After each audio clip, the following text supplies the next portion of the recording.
ដំណើរការផលិតរួចមកយើងចូលដល់ដំណើរការបន្សុទ្ធវិញម្ដងសូមលោកគ្រូ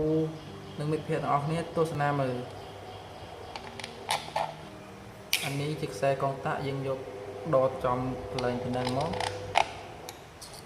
ខ្សែបបន្ទះចរន្តអគ្គិសនី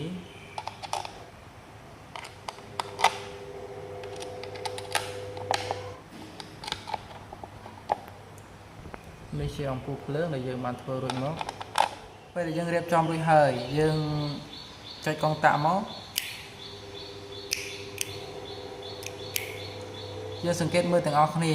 យើងឃើញថាសេខ្វីអគ្គិសនីរបស់យើងមានចរន្តឆ្លងកាត់ហើយធ្វើឲ្យអំពូលភ្លើងរបស់យើងភ្លឺក្រោយពីសេខ្វីអគ្គិសនីយើងមានចរន្តឆ្លងកាត់មកយើងសន្និដ្ឋានឃើញថាសេខ្វីអគ្គិសនីគឺជាគ្រឿងបង្កុំនៃជីតាអគ្គិសនីគ្រឿងអគ្គិសនី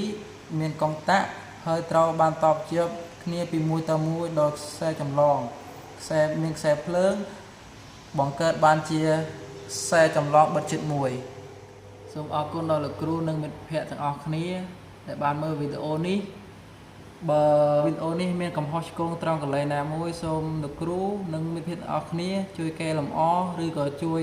ដល់មតិយោបល់ដល់ក្រុមយើងខ្ញុំផងសូមអរគុណ